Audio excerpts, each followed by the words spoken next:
Ni Dio TV nk'uko musanzwe mubizi murashikirizwa na Dave. Nkaba nkwibutsa nimba ari ryambere uje kwicano gukanda subscribe, gufungura inzogera kugira ubashe kubana natwe mu biganiro tuzoza turabashikiriza hano. Nk'uko bisanzwe ubu ni wa munsi wa gatanu, umunsi twihariye kwiga ivyerekeye ijambo ry'Imana. Uno munsi rero tukaba tugiye kurabira hamwe uburyo Satani ari mubi n'uburyo akoresha kugira agusha abantu benshi n'isengesho senga kugira wihane umuveko. Satani ni kiremwa c'Imana yahoze aba mw'ijuru ndetse ari mu bamarayika bakomeye cyane mw'ijuru. Gusa ntivyaje kumuhira ubwo yashaka guhirika Imana ku butegetsi. Habaye intambara ikomeye cyane mw'ijuru kugeza aho Imana ubwayo yihagurukiye kubangurukanya. Yirukanye Satani mw'ijuru, gutyo Imana na Satani vyabaye bigihuza. Nuko Satani yarazi ko Imana ikunda ikiremwa muntu cyane, icagerageza uburyo bwose yoteranya umuntu n'Imana. Yaciye ibesha ikiremwa muntu maze nacyo gihemukira Imana mu kutumvira ivyo yari yakibwiye. Maze Imana yarababaye ica ibirukana mu itongo rya Edeni. Nuko Satani yakomeje kubesha ikiremwa muntu kugeza icaha cyo kwica kibijemo. Satani ahora ashaka uburyo yorimbura umuntu, ariko Imana kubw'urukundo rwayo yaragerageza uburyo bwose bwo kumurokora. Imana ntakitagize mu kutuburira kugeza aho itanga umwanya wayo w'ikinege kugira ngo aze apfire mu kiringo cacu. Urupfu rwari rwanditse kuri buri muntu wese ku buryo atapfuye abonye ijuru.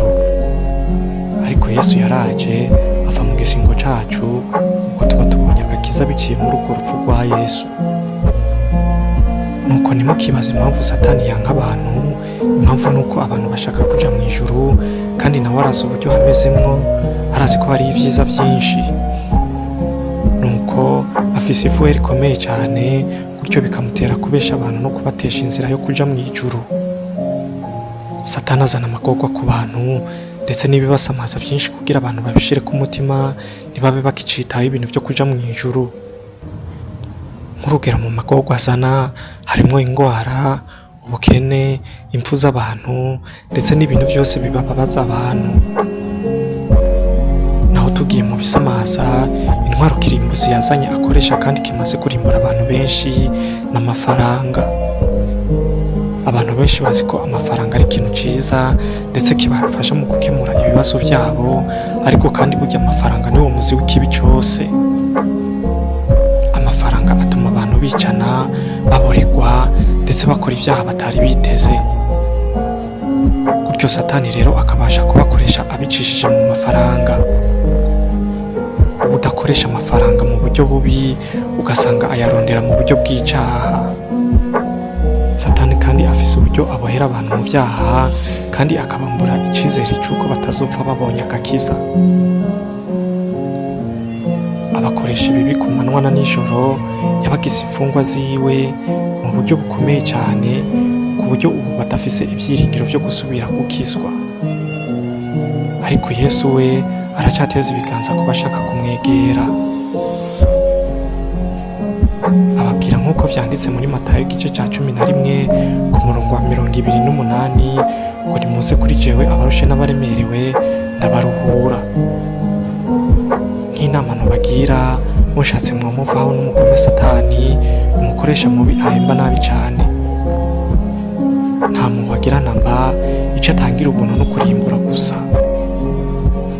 Nimba utaramumenya reka mukubwire, Satani n'umugome mubi muhungire kure.